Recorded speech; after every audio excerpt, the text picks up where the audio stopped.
Hey, what's up, everybody? We're gonna get started here soon. Just hang back and relax in the chat room. We're gonna wait for people to get in. Yeah.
Okay, everybody, we're just gonna wait a few more minutes. Go ahead and like the stream and subscribe to the channel if you have not.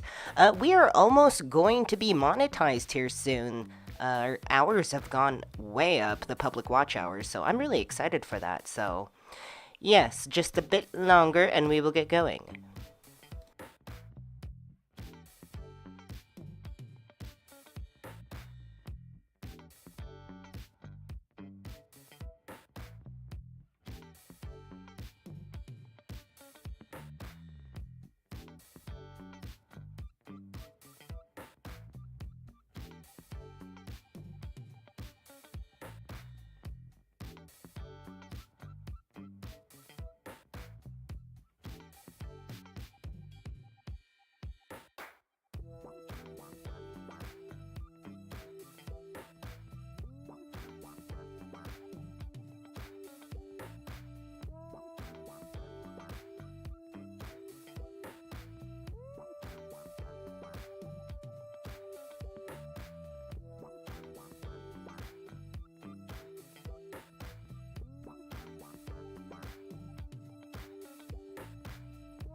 Alright, let's do it.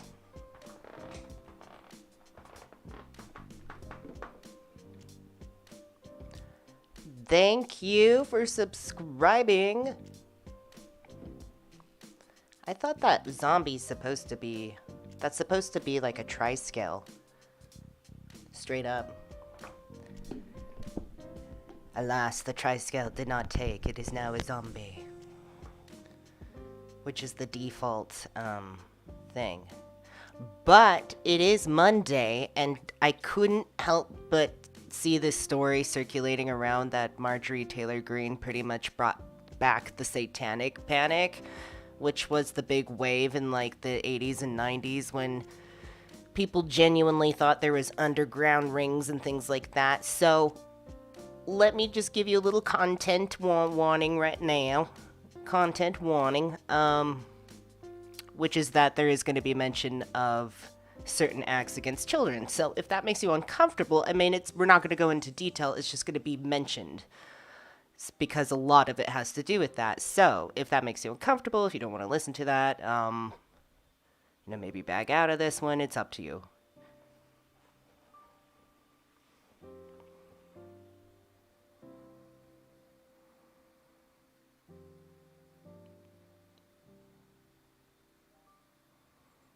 But yes, let's say hello. Thank you so much, Philip and Mark, for coming in here as our moderators.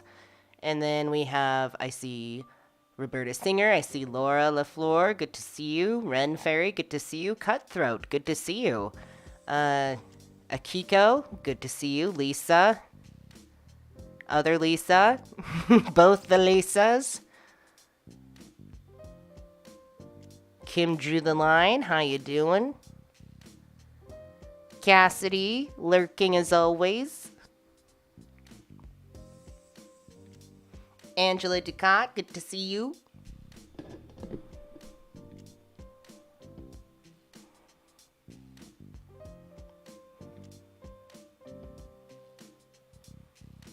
Team Lurk. Yeah, so Team Lurk is our listeners. That's our little lingo for people who are not necessarily in the chat too much, or maybe they just want to listen. Team Lurk. And if you haven't, please like. We are almost to 30, I can see. Get us to 30. And as far as getting our option... let me spit that out. As far as our options for getting super chats and things like that, memberships, that's actually coming up really soon. Our public watch hours have been sky high this month. Just raising and just busting the rooftop. So, thank you everybody for your tremendous support. I cannot speak today. Tremendous support. Tremendous support. Tremendous support. Thank you all for your tremendous support and your careful watching of Mindful Monad. MC Heavyset, good to see you.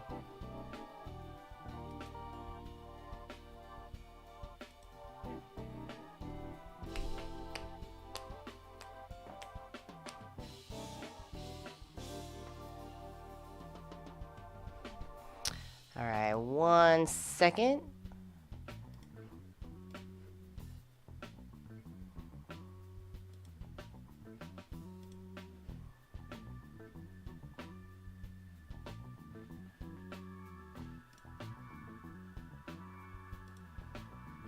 Just gotta fix something real fast.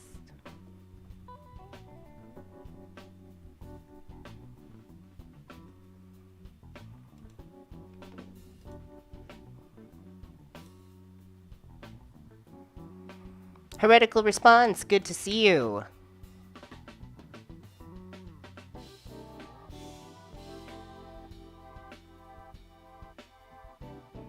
Deborah, good to see you. Andy, good to see you. Light Remus.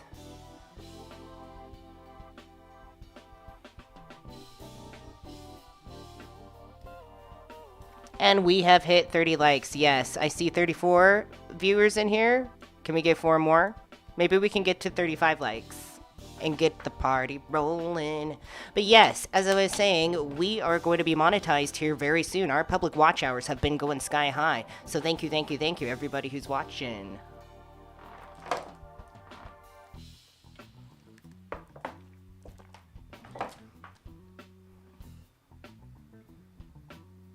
Oh, Dahlia, good to see you.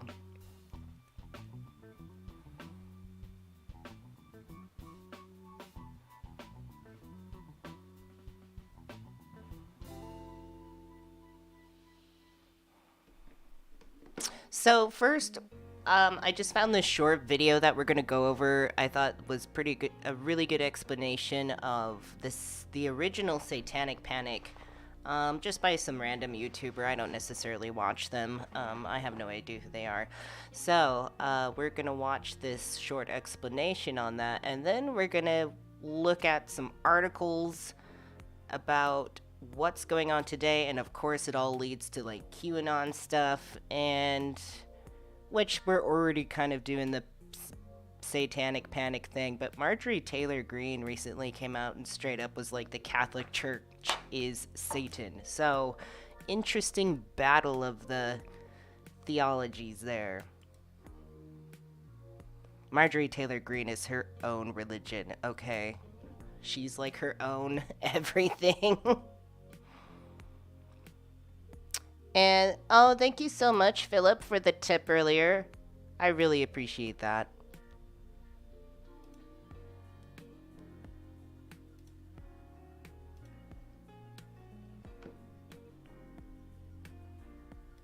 Did I lose my mouse cursor again? I did. This happens all the time. There we go. Elise, good to see you. VK.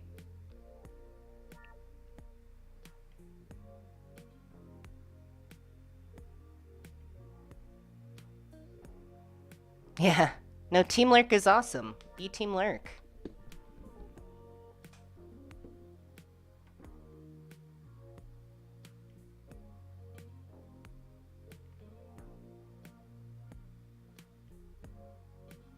And if you're just showing up, please like the stream.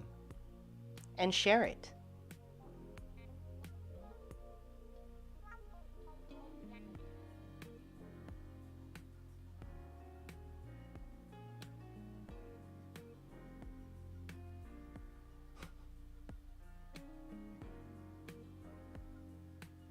Alright, so we're going to learn a little bit about the original Satanic Panic. Again, so they're going to talk about some sensitive issues in here, so that's your disclaimer.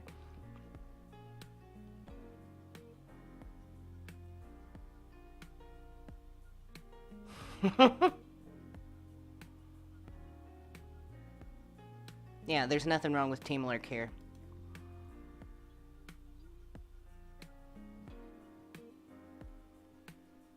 Our Lurk royalty. The royal listeners. How's that? Is that better than Team Lurk?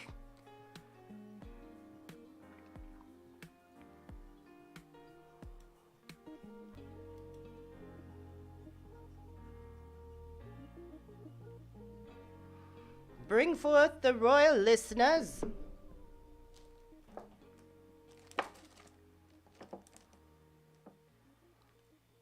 I forgot to clean my cup, so I just like grabbed a huge bottle of water.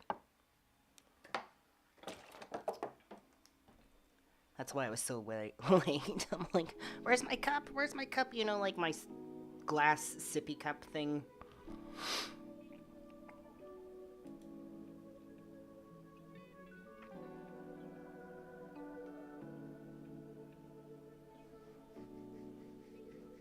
Alright. Shall we get started, my friends?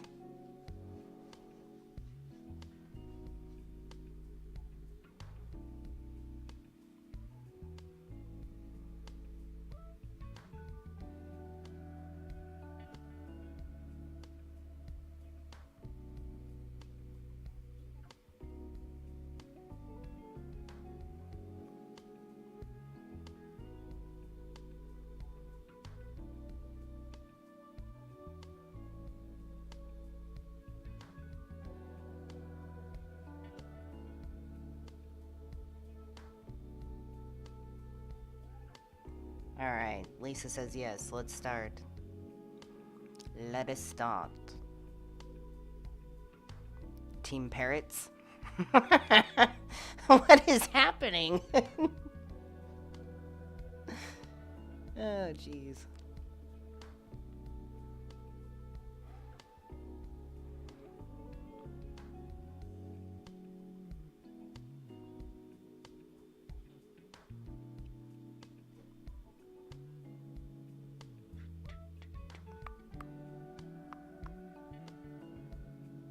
I'm so distracted by chat right now.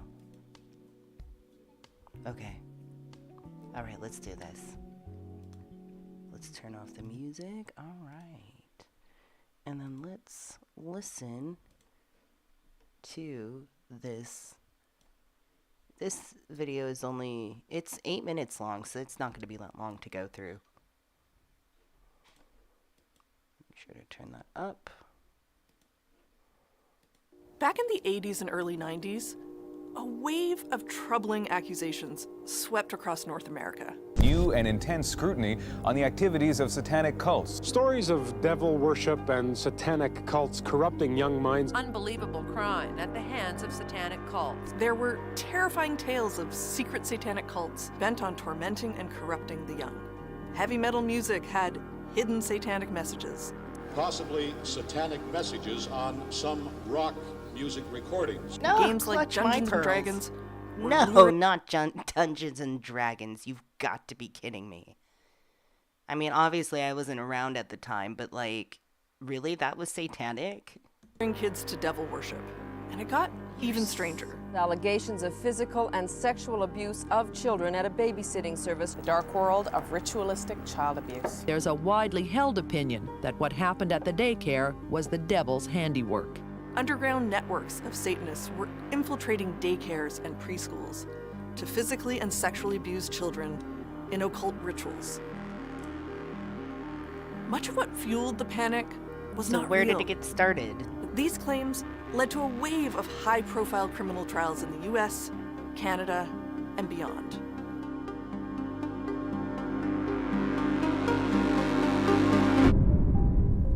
The cases often followed a similar pattern. An initial report of physical or sexual abuse at a daycare would snowball, taking on a life of its own. Overzealous interveners, everyone from parents to police to counselors, would question children, some as young as 2 years old, in ways now known to produce false allegations. Children began to talk about animal sacrifices, blood rituals, secret tunnels, even cannibalism. And just what are you talking about, heretical response? Get myself some snake skins and some deer dung for what?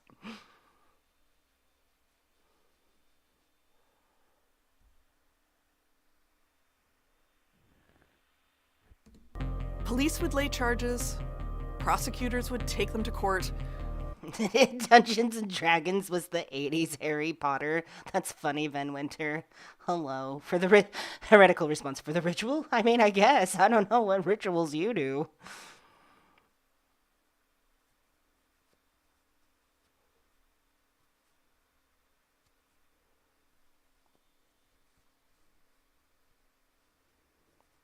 Secret tunnels? Yeah, secret tunnels. I know. Yeah, that's so weird. And the media would report uncritically on what seemed to be a growing threat. Authorities searched frantically for evidence of an apparent ritual abuse epidemic across North America. Some cases would fall apart at trial or during appeal. Others resulted in wrongful convictions. Many of the accused spent years in prison, That while sucks. others faced financial ruin and damaged reputations. As it turns out, the Satanic Panic may have its origins in Canada. When asked about the spark that set off the hellfire, many experts point to this book, Michelle Remembers, published in 1980, written by Canadian psychiatrist Lawrence Pazder and his former patient, Michelle Smith. The book provided a template for the allegations of satanic ritual abuse that followed. Pazder claimed he helped Smith recover repressed memories from her early childhood of a terrifying initiation into a secret cabal of Satanists operating near Victoria, British Columbia. Well, that's intense, but why would... Well, I guess they wrote a book about it to, like, get her story out there, but it really, like, produced more hysteria than it was worth, so perhaps releasing a book in that way isn't exactly going to help. They would put me in cages, they would sacrifice animals, they would have a lot of candles and chanting and bizarre things I had never seen. Did people think this was a fantasy, that you'd made this? But wasn't there a lot of people doing weird occult stuff in the 60s and 70s? Just like because it was more of like a fad and a trend at the time? Or am I not getting that right? It's all up. It was such hocus pocus that it couldn't possibly have happened. Well, I was one of the first to stand up and start to recount these kinds of things and to bring it publicly. There was no evidence or witnesses to Smith's account, yet Pastor presented the book as a true story. The hard evidence is difficult to find because if a child is sacrificed, that child's body isn't going to be left. If it's an Orthodox satanic cult, they're going to burn the body and they're going to eat it during ceremony, so they'll leave no evidence around. Jesus. Don't bother looking for bodies. They're gone and they've been eaten. That's nice, guy. Michelle Remembers was also one of the first books to suggest that underground satanic networks were not only real, but were infiltrating communities in an organized effort. Anyone could be a Satanist, your next-door neighbor, your dentist, or your daycare provider. It was an idea that stuck with mostly daycare providers, apparently. many readers. The book is called Michelle Remembers. The book became an overnight sensation, and Pastor and Smith received a lucrative publishing deal, about $1.2 million in today's dollars. It also established Pastor as a sought-after expert on the burgeoning phenomenon of ritual abuse, a term Damien Eccles and two friends went to prison for years as teens in the 80s just for being into heavy metal music, goth fashions, and magic. In the Bible Belt, I believe that, yeah. At the wrong time, proximity to a murder. Them boys is goth, get them. Yeah, I believe that. That's absolutely insane. Conspiracies can cause a lot of damage.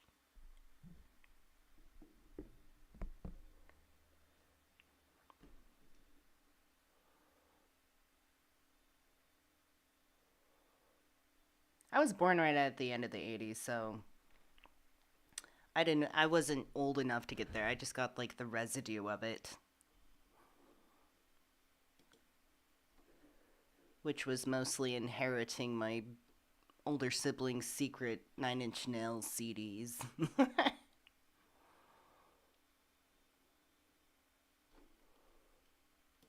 he coined himself. There was even talk of a movie deal with Dustin Hoffman playing Pastor.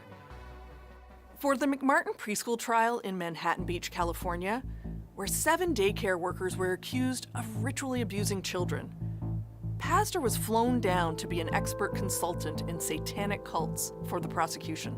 In another ritual abuse case in Bakersfield, California, Michelle Remembers was used as training material by social workers who believed they had uncovered an extensive satanic pedophile ring.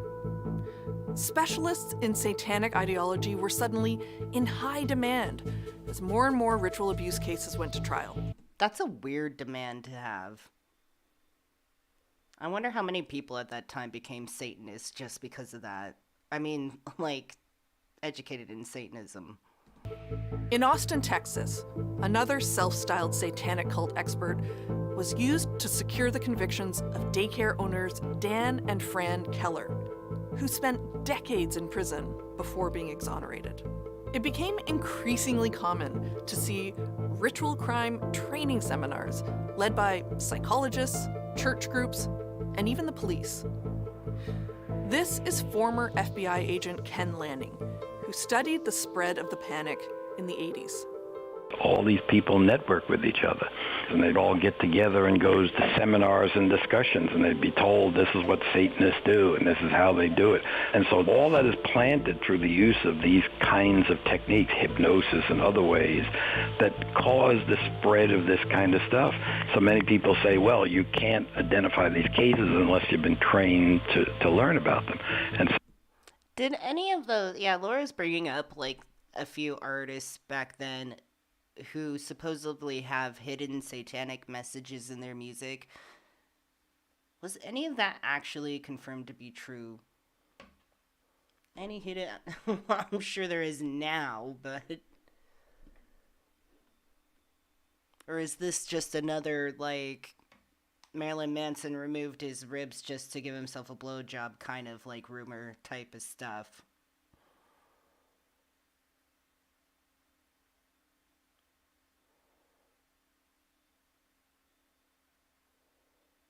If you play Ozzy backwards. Isn't Ozzy, like, satanic enough if you play it forwards?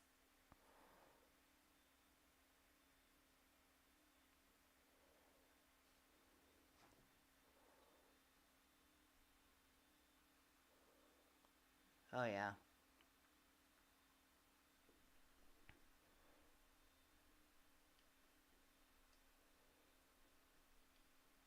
some of that training becomes a self-fulfilling prophecy.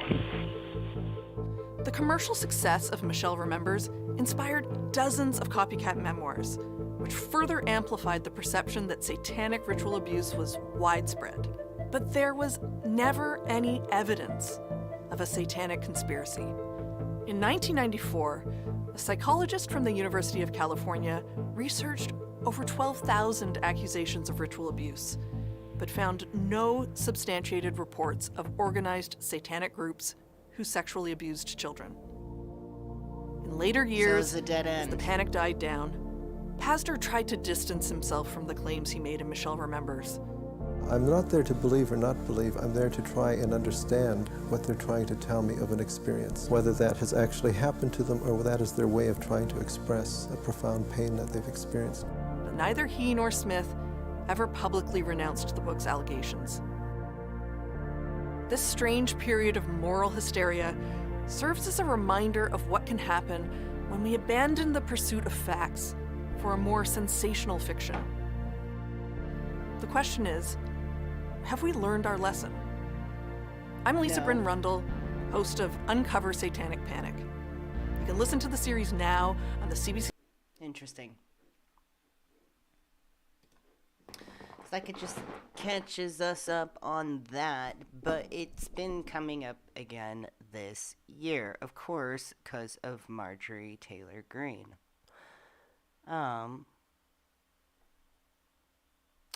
There is an interesting set of statistics that show there's plenty of U.S. citizens that believe there are still underground satanic rings happening.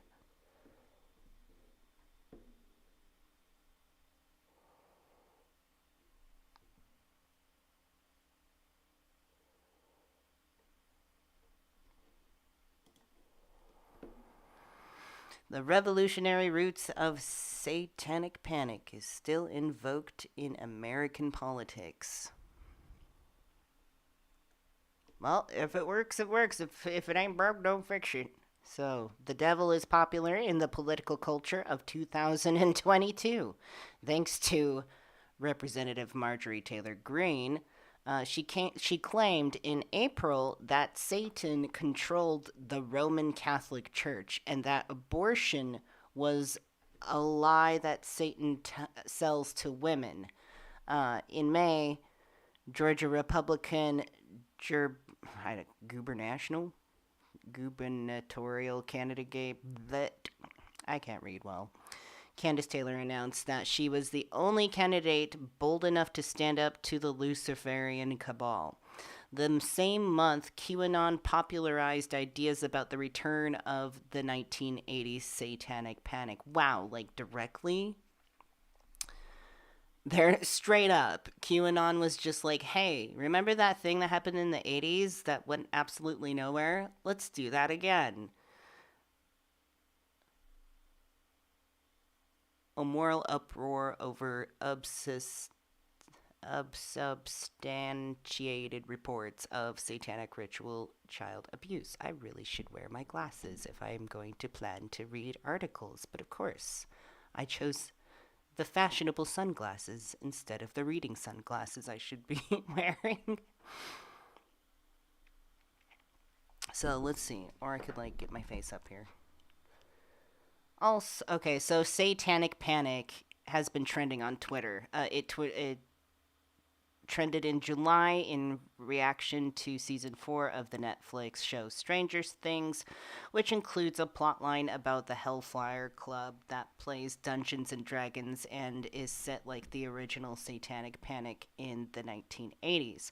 But the roots of Americans invoking the devil for political purposes go far deeper than the 1980s. They reach all the way back to the American Revolution. No shit. Right, because of all the witch burnings we did. Understanding this history broadens our comprehension not just of the Revolutionary era, but of how and why connections between religion and politics persist to this day in a nation in which church and state are the word I can't pronounce, separated. They're supposed to be separated anyways. But they're not quite so separated, unfortunately. The history of Revolutionary era patriot use of the devil as a political device also helps make sense of why the devil remains a popular tool among contemporary politicians with a white Christian nationalist agenda. And there are plenty of politicians with a white Christian nationalist agenda today.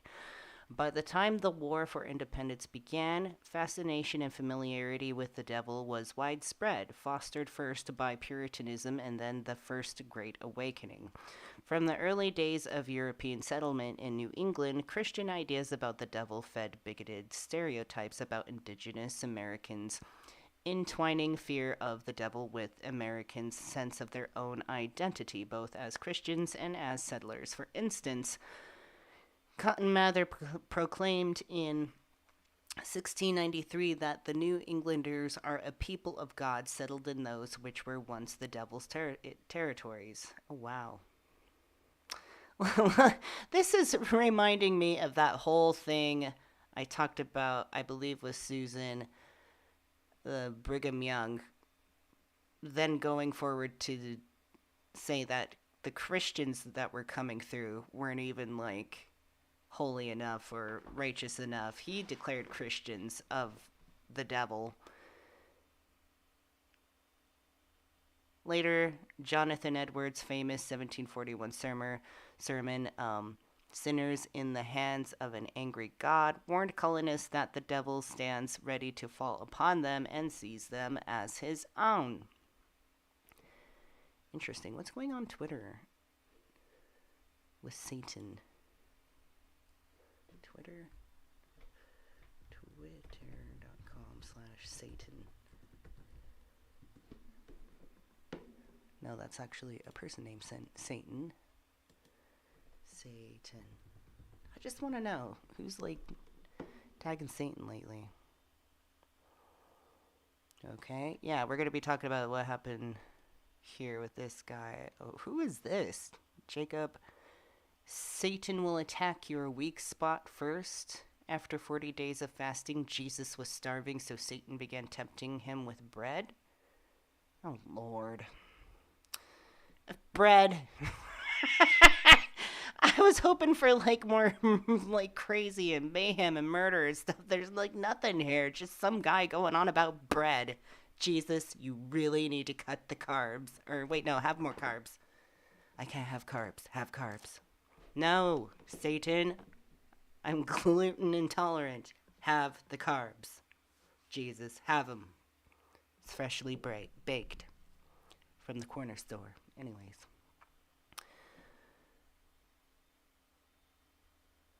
Yes, good bread. Bread. Give me a bread. Outside of New England, the devil was important to German. What is that? Pietist sects in Pennsylvania, such as the Moravians and the evangelical leaders in the South, agonized over how to use widespread fascination with Satan to their advantage. The devil was a common shared symbol across diverse peoples, religions, and geographies of colonial American settlers. And colonists did not have to be evangelical or even religious to be familiar with the devil. Satan inspired lowbrow humor as well as fear of hellfire, and he held widespread popular fascination, appearing in folk tales and ministers' sermons alike.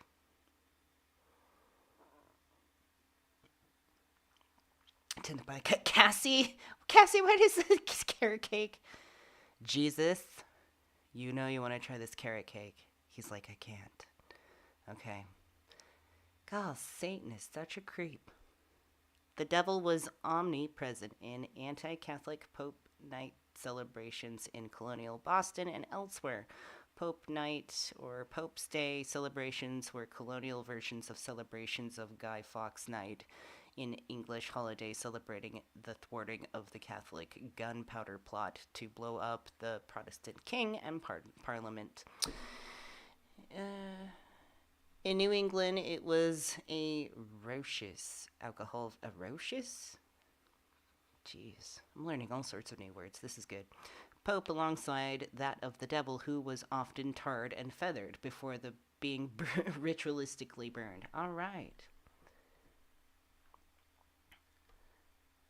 So far, we're just learning how people who are believing in God and God followers are using Satan as a weapon.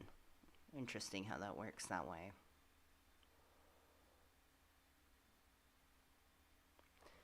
When protests against the British intensified in the 1700s,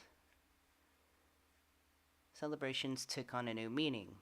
Now they were used to broadcast patriot politics as well as anti-Catholicism. The processions targeted local merchants who refused to boycott British goods, loyalist colonial officials, and British ministers. No matter the shift in politics, the devil remained a constant. But although a constant, the devil played multiple roles and took many forms in the Revolutionary era.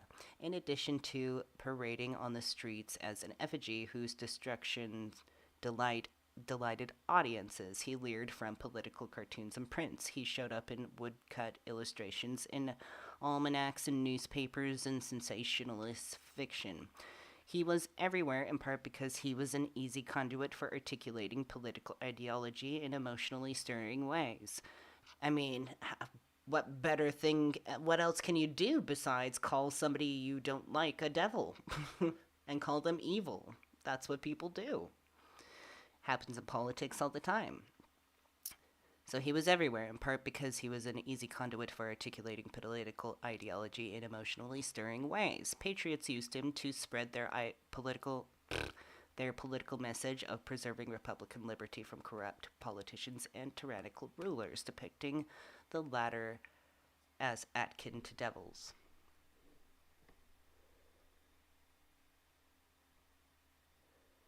Oh, yeah. That's very funny, Elise. Elise says, funny how it went from, like, Jesus being tempted by bread to the bread being the symbol of the body that you have to ingest. Okay, so what's going on? Is the bread evil or is it not? We don't know.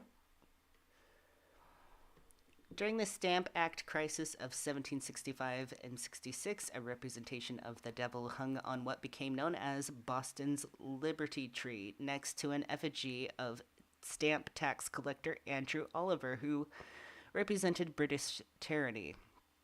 In Lebanon, Khan, as the local press reported, the devil turned up in his breech and discharged fire, brimstone, and tar. Onto another effigy of a stamp collector in South Carolina, he appeared suspended on a gallows 70 feet high. To the right of another stamp collector's effigy, And in New York, protesters hanged an effigy of Lieutenant Governor alongside the devil before burning it on the Bowling Green. So lots of devil association. We pretty much just take the whole archetype of devil and just apply it to whomever we don't like, you know.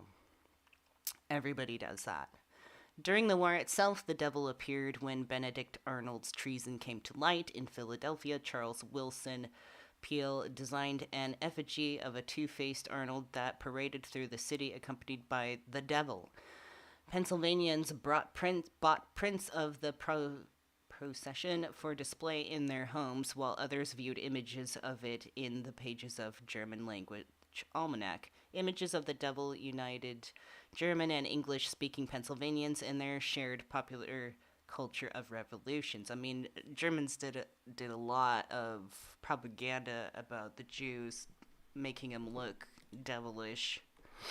The common presence of the devil in popular protest, as well as in the visual, literary, and material culture of the Revolutionary era, reflects how evangelical Christianity suffused revolutionary politics, even though many elite leaders and important thinkers of the American Revolution, men like George Washington, Thomas Jefferson, John Adams, and Thomas Paine, were not themselves evangelicals. Hi, Susan. Good to see you. And I think Cassie came in. Good to see you. Did I say hello? I think I did. Anyways, we got our moderators in the house. Mark, Cassie, Susan, Philip. Good to see everybody. And if anybody else came in who is, I have not said hello to yet, please come in.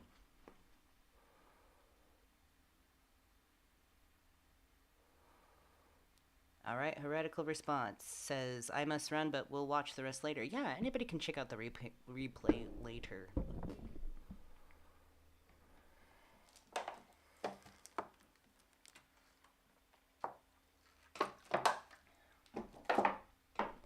All right, part of the devil's widespread appeal came from the fact that, in addition to his long-standing theological associations, he was also regularly associated with efforts to enslave Americans. He regularly showed up in print cultures as an emblem of the badge of slavery, an image of the devil holding a noose.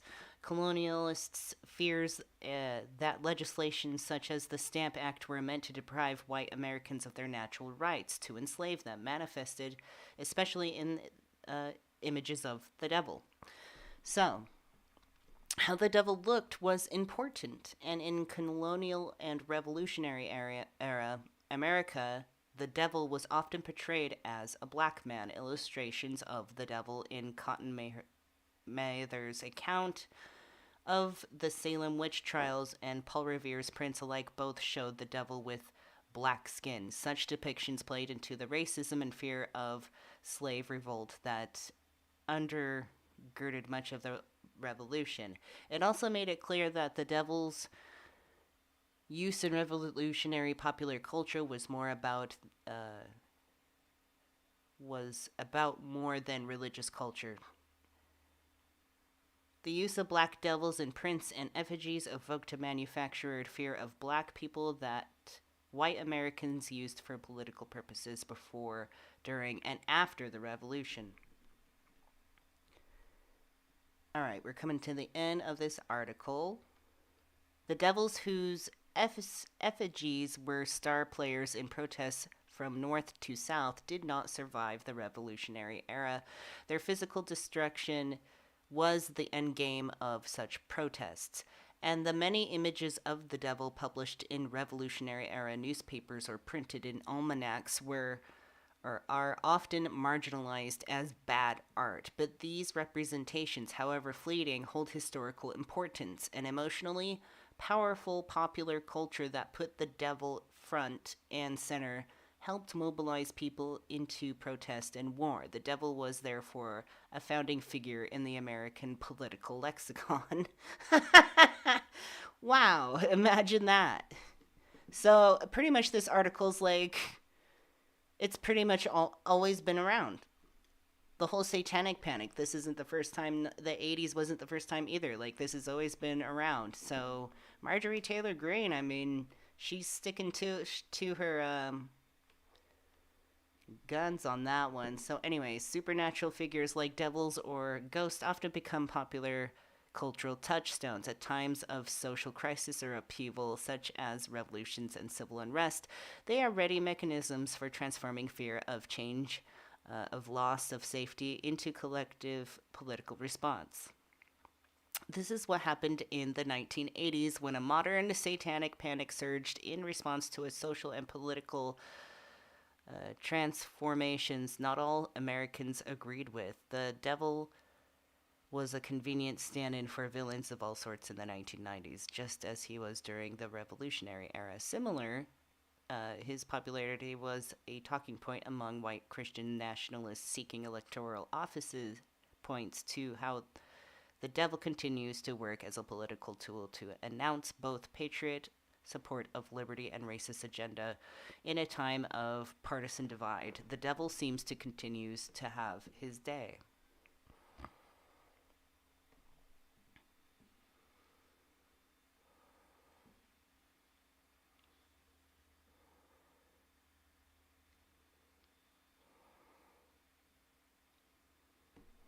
Hey, Paul Cherry, how's it going?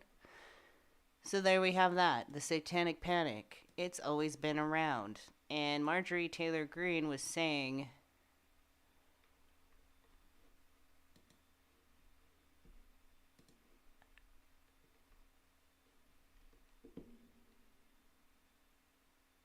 how the Roman Catholic Church is controlled by Satan, yeah. So the name Satan trended on Twitter Saturday with tens of thousands of users discussing controversial remarks made by Representative Marjorie Taylor Greene, a Georgia Republican. Greene, a staunch supporter of former President Donald Trump, made headlines earlier this week after she claimed in an interview with Michael Voris of the website Church Militant that the Roman Catholic Church is controlled by Satan, attacking the church's position on undocumented migrants. Another clip from the interview gained traction online on Friday. In a segment, the GOP congresswoman argued that Satan convinces women to get abortions. Okay. Abortion is a lie that Satan sells to women. He sells it to them, Greene said. When Satan sells a sin, it's not loud, it's whispered, softly and gently into your ears and into your soul.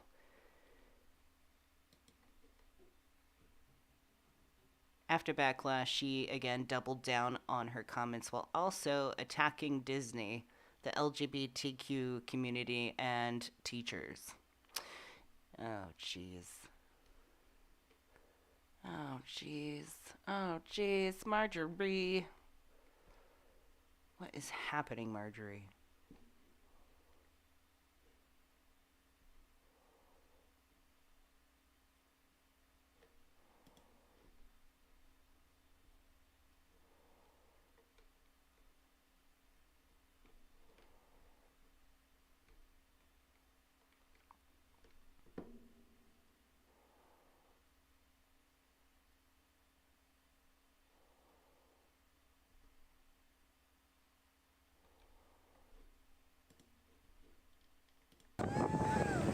It's one letter, but it spells out a bizarre conspiracy theory with President Trump at the center.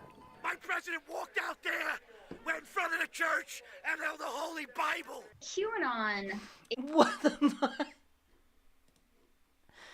God damn, what? Oh my god. Well, I gotta back this up. This was funny. It's one letter, but it spells out a bizarre conspiracy theory with President Trump at the center. My president walked out there, went in front of the church, and held the Holy Bible. QAnon is a bundle of... That guy spit in my face from there to here. Like, through the screen, I felt his spit.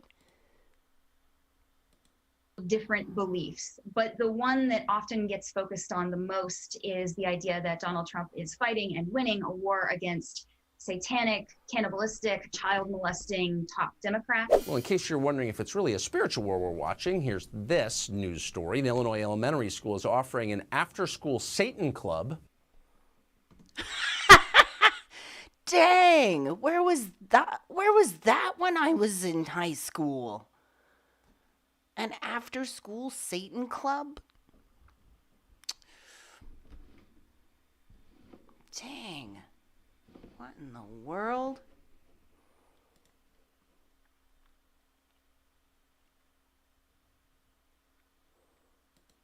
Hold on, I feel like I need to fix my video. There we go. That's better. Oh, gotta keep Carrie in there. Carrie! There you go.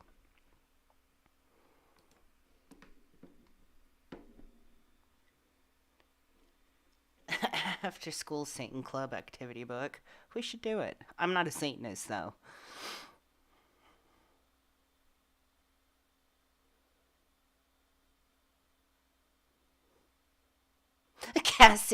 Cassie's like, I'm just going to consider this my after-school Satan Club. This is not satanic.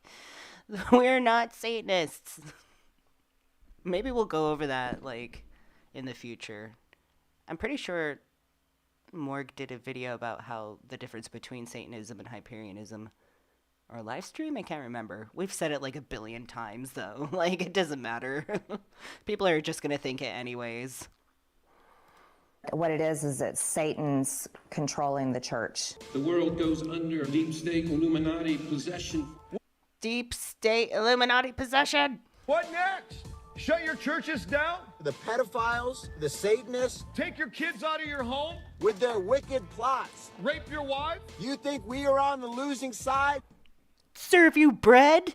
Well, you better look at history. Put you in a concentration camp? Christian right has always been a problem for anyone who doesn't consider them. They're going to put you in a concentration camp and serve you bread?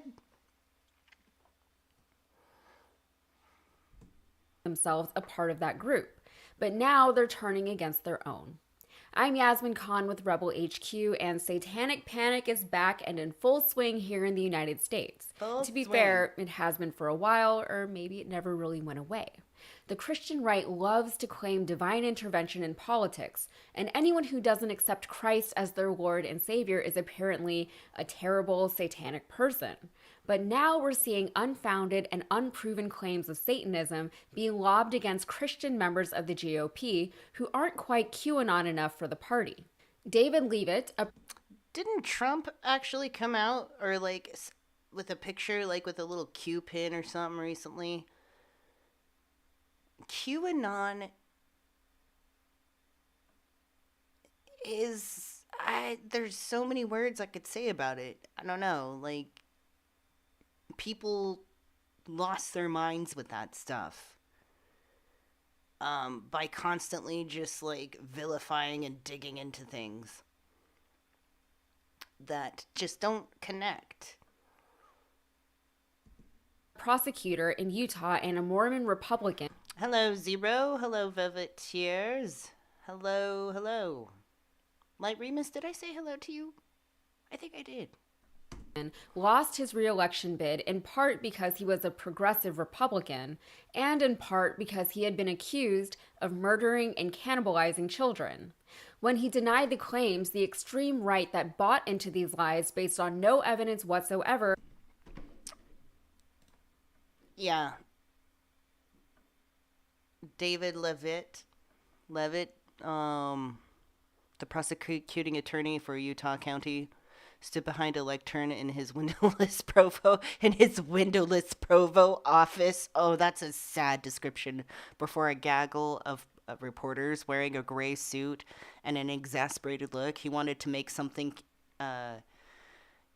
categorically clear. Neither he nor his wife were guilty of murdering or cannibalizing young children. That's insane. They have to actually come out and say that.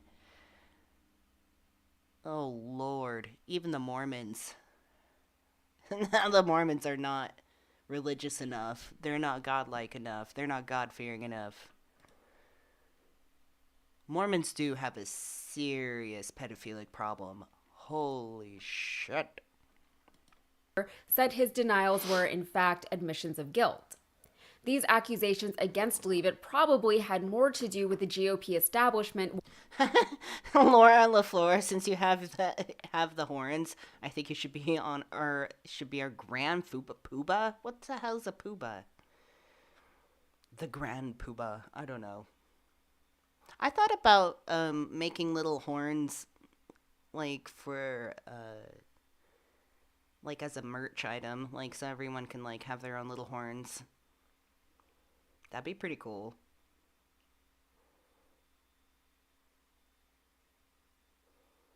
Soon I'm going to redo the horns on these headphones. Make them nicer. Like get some like acrylic ones that are nice and smooth and shiny. This I just end up putting black tape on them so much so like they can actually stay on. They were starting to fall off.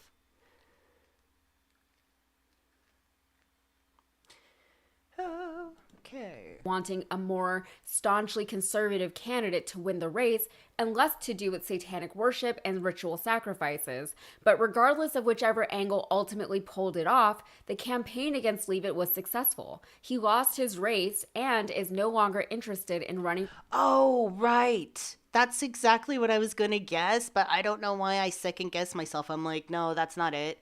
I swear to God, I'm like, yeah, it's the Flintstones thing, right? You get like the only they got like the weird furry hat and then the horns on them. The weird Flintstones masonry. For office in the future. Ideas surrounding prevalent and influential spheres of Satanism fall right in line with many of the QAnon beliefs. Stories of mysterious cabals practicing witchcraft within secret societies in order to control the entirety of the global population are nothing new. On top of that, Christianity is declining in the United States, with Pew Research finding that less than half of the U.S. population is expected to identify as Christians within a few decades, if current trends persist. Stats like this just signal the end times to people who already believe that Christ is the way and the only way, and that any deviation from Christianity means the devil has its grips on the world. Now, that's such a weird, yeah, I hate that fallacy. Like, if you're not accepting to the Christianity, then you are instantly being taken over by another entity. It's like, no matter what, you can't win no matter what. Like, you either with the devil or you're with God. Either way, you don't get to be with yourself, and that's unfortunate. No pun intended, but thank God. Okay, that is a pun intended, never mind. Thank God I'm with Hyperianism, where it teaches me to find my potential within myself. All of you are encouraged to find your own personal potential in your own individual way. Together, we will unite under reason, separate in expression, and together through reason. And potentially together with our devil horns. Ha!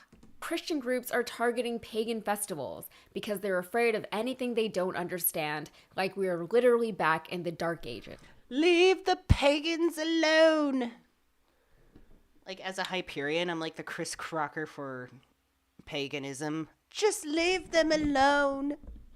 Leave the pagans alone! I'm not pagan, but I do like pagans because they're easy to talk to, so. I'm to the place right now, if you vote Democrat, I don't even want you around this church. You can get out. You can get out, you demon.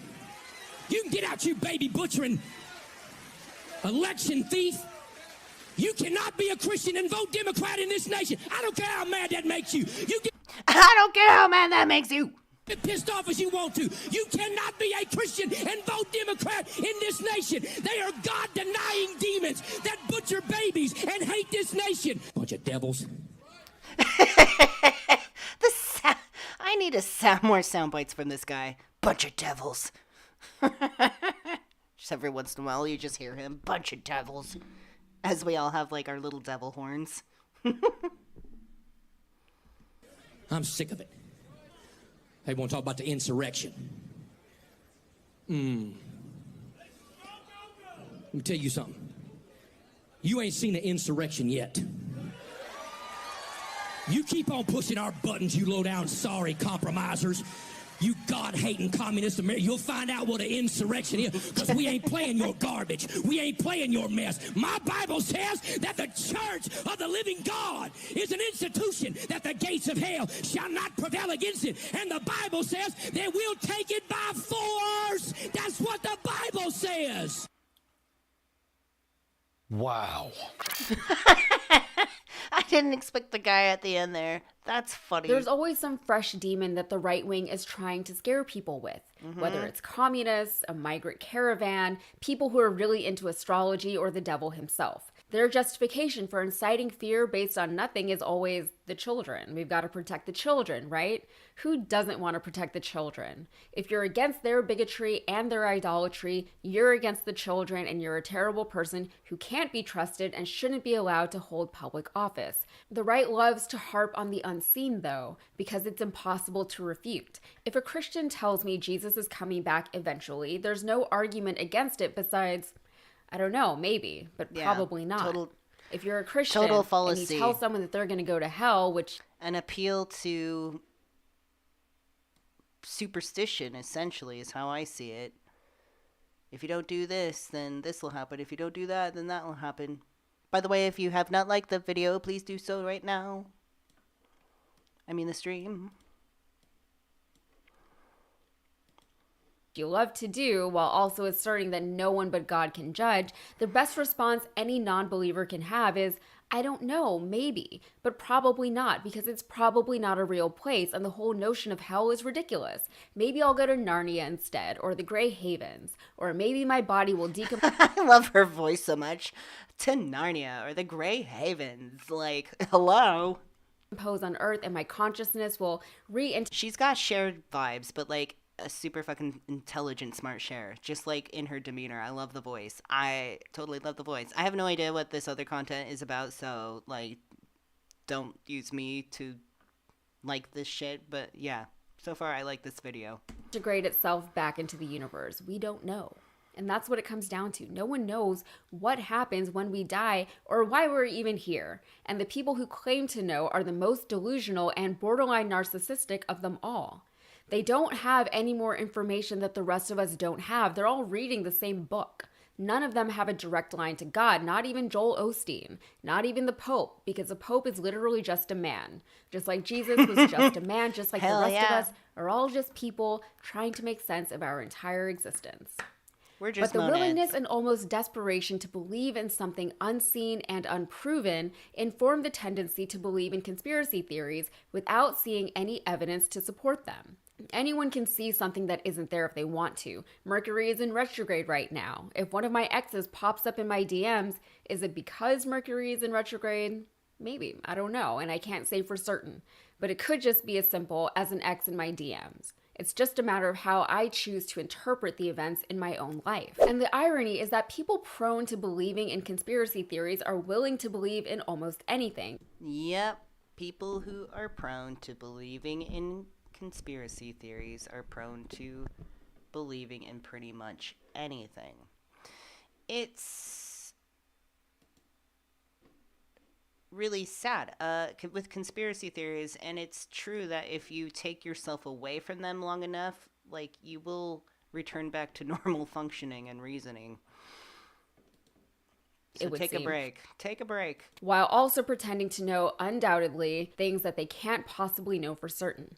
So, they're almost too open-minded while also being incredibly closed-minded. The difference between them and just normal open-minded people is their insistence that they are right and everyone else and everything else is wrong.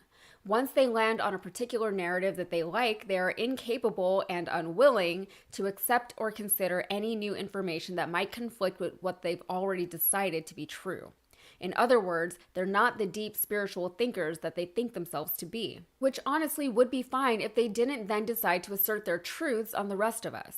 If you want to believe in God, hell, the second coming of Jesus, and a cabal of communist pedophiles infiltrating the United States government, then do you. If all of those beliefs somehow make you a better person and a better member of your community, then great. I know a lot of deeply religious people that I think are wonderful, but they also don't impose their beliefs on me. They live their lives differently than I do, and that's a totally normal thing, and it doesn't or shouldn't bother anyone. But lying should bother people. It should bother Christians who claim to be good people, who claim to be doing spiritual work in the name of God and Jesus, who claim to want a more Christian society. It's a bigger commentary on how low we've fallen as a culture that these lies have any credence at all, and that they can potentially swing secular elections. The plot is bigger than Satan because Satan isn't actually real. The plot is about discouraging people from even attempting to have a voice in their government in the first place. And it's about dismantling critical thought within the minds of voters. All right, that is it for me. Please like and subscribe if you got something out of this content, and be sure to follow me over on Instagram and TikTok. Thank you. Yeah, interesting. Satanic Panic. Yeah, so it sounds like it wasn't just prominent back in the 80s. From the articles and things that we're reading and what we're listening to, Satanic Panic has been a part of human history for quite some time. That's why I advocate for uplifting humanity to help them become hyper-rational and aware of themselves and what they truly are, so that these waves of phenomena, conspiracy phenomena happening across like thousands and thousands and thousands, even millions of people, can eventually be stopped. I think there's definitely room for people to practice religions with a better understanding of what they really are and how they can serve them in their lives. But to constantly allow religion and religious belief to dictate how to and govern humanity, yeah, this is bad. This is something that I want to see end. So, really unfortunate, and it really baffles me how Marjorie Taylor Greene even has a job. Like, how does somebody like that have a job? Oh well.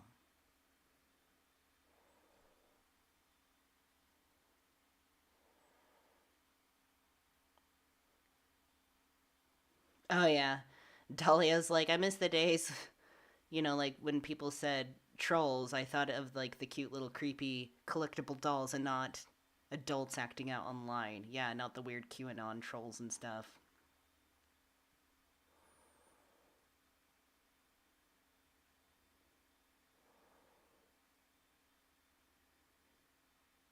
Yeah. Well, anyways, that should be it. Let's turn our music back on and say goodnight. We got Morg's live stream coming up. That was really loud, sorry. That was loud, sorry. Anyways.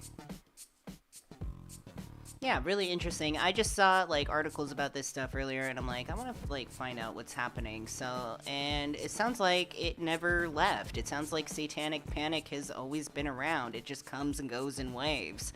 So, when will be the last one? Who knows?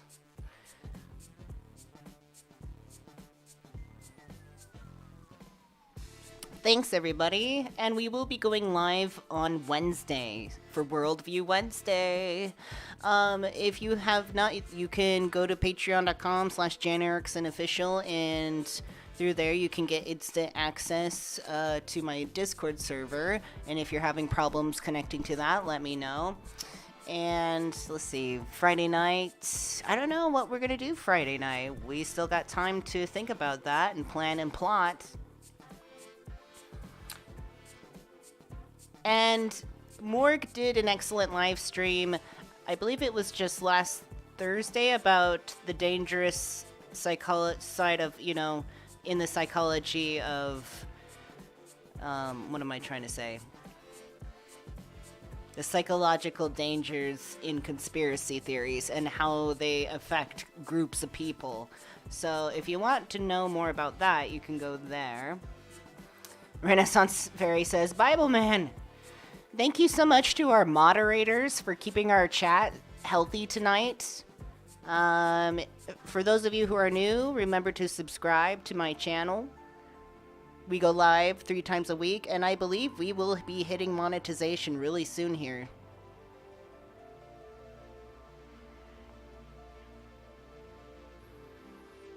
And when we do hit that, we're gonna have a little party. Like a members only party. Well, I don't know. Members only party or like patrons only party? Heck yeah, we're gonna party. And for those of you who are going to be in Morg's live stream, I will see you there in the chat.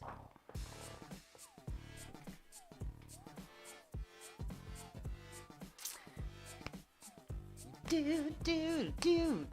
It's hot in here.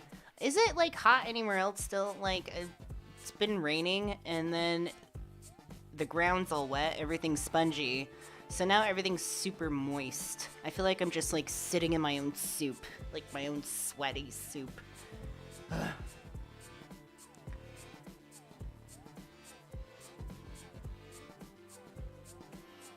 In Pennsylvania, yes, says Michelle. Yeah, thank you everybody for coming. Deborah, thank you for coming. Akiko, thank you for coming. Cassidy, Patricia, Ren Ferry, Lisa, both Lisa, Paul, Cherry, Kim drew the line, all of our moderators. Laura, good to see you. Everybody, all right.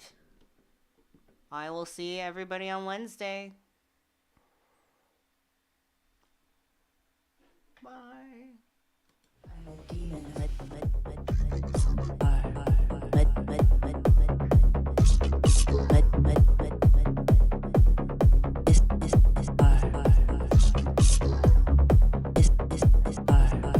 I'm a demon.